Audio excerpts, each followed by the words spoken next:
इस वीडियो के माध्यम से बच्चों आज रस शास्त्र में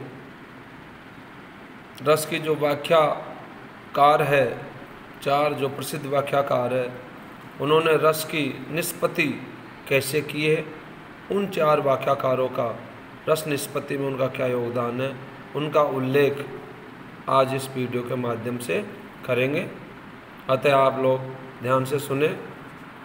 रस स्वरूप का विवेचन सर्वप्रथम भरत मुनि ने किया था। उन्होंने विभाव नुभाव व्यभिचारी संयोगाद रस निष्पत्ति, इस सूत्र में रस निष्पत्ति शब्द की व्युत्पत्ति एवं व्याख्या को लेकर प्रमुख चार आचार्यों ने अपने अपने मत की स्थापना की है।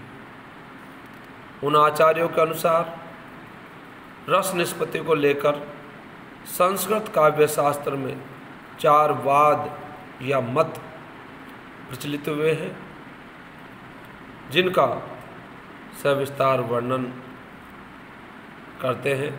आचार्य भट्ट लोलट ने रस निष्पत्ति शब्द की व्याख्या करते हुए निष्पत्ति का अर्थ उत्पत्ति बतलाया है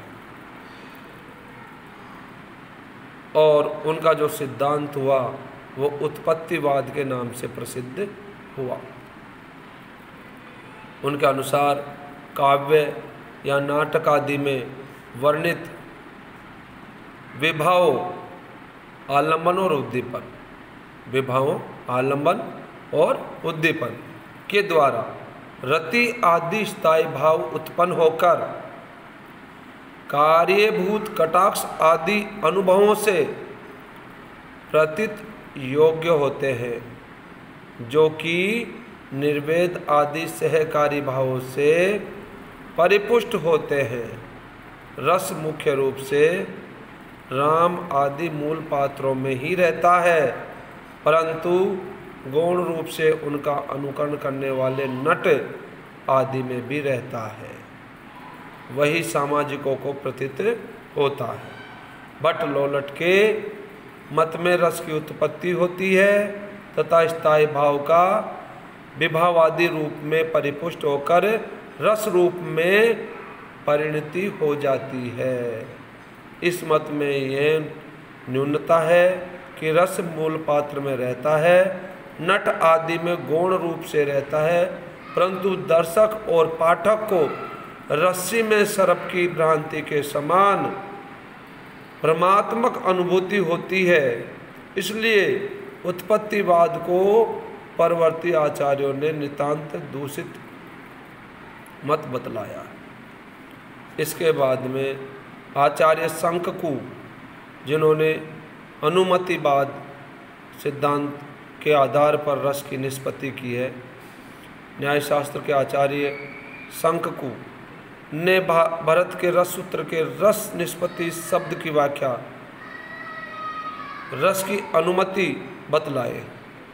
शंककु के अनुसार काव्य नाटक आदि के अनुशीलन से तथा अभ्यास से नट जिन अनुभवों को व्यक्त करता है वे कृत्रिम होते हैं, परंतु वे कारण कार्य सहकारी कारण रूप में व्यवहारित होने से चित्र तुरंग न्याय से अनुमान के विषय बनकर आस्वाद बन जाते हैं। वह अनुमानीय आस्वाद विलक्षण होने से रस कहलाता है। आचार्य शंककु के मत में रस निष्पत्ति का अर्थ रस अनुमति माना गया है, परंतु इस मत में यह न्यूनता है कि अनुमान या अनुमति तो परोक्ष ज्ञान का होता है, जबकि रसास्वाद तो साक्षात्कारात्मक है। फिर कृत्रिम विभावादि से अनिवर्चनीय रसास्वादन कैसे हो सकता है। इस कारण शंककु का अनुमतिवाद भी उचित नहीं माना। इसके बाद तीसरे नंबर पर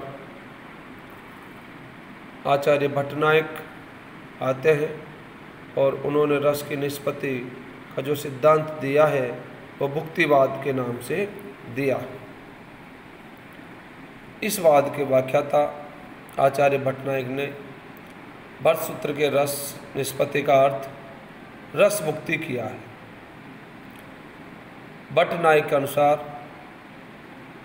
काव्य और नाट्य में अभिधा से भिन्न विभावादि के द्वारा साधारणीकरण स्वरूप भावकत्व नामक व्यापार से भाव्यमान अर्थात साधारणीकृत स्थायी भाव सत्व के उद्रेक से प्रकाशमय और आनंदमय अनुभूति की वेदांतर स्पर्श शून्य दशा के समान भोजकत्व व्यापार से रस का भोग या आस्वाद किया जाता है, अर्थात रस की निष्पत्ति का आशय विभावादि का भोज्य भोजकत्व भाव से भुक्ति है, अर्थात रस की निष्पत्ति का आशय विभावादि का भोज्य भोजकत्व भाव से भुक्ति है। इस मत में साधारणीकरण का सिद्धांत यद्यपि मौलिक है और पूर्ववर्ती मतों से श्रेष्ठ है, फिर भी भट्टनायक ने भोजकत्व व्यापार को अधिक बताया। भोजकत्व का कार्य तो अभिधा से ही हो जाता है, फिर भावकत्व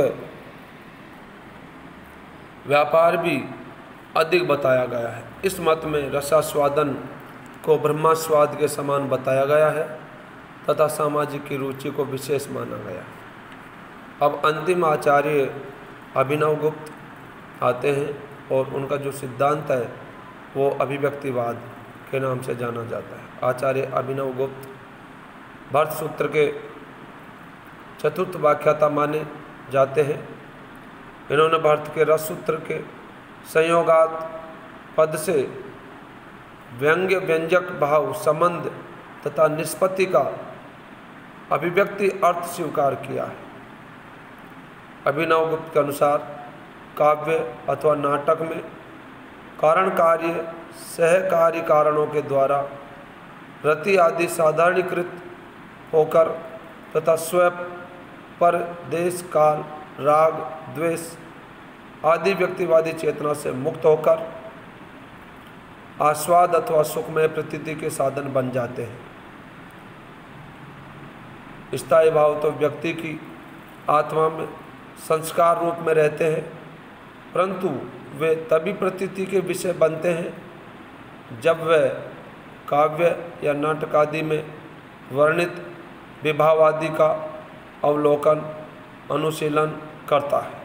इस तरह सामाजिक के चित्त में साधारणीकरण दशा में वासना रूप संस्कार से उद्भूत स्थायी भाव रति आदि अलौकिक चमत्कारी एवं ब्रह्मास्वाद के समान अनिवर्चनीय रूप में अभिव्यक्त होते हैं, अर्थात आनंदानुभूति प्रदान करते हैं। आचार्य अभिनव गुप्त ने रस की अलौकिकता एवं अनिवर्चनीयता सिद्ध करते हुए उसे कार्य और ज्ञाप्य भी माना है और नहीं भी माना है।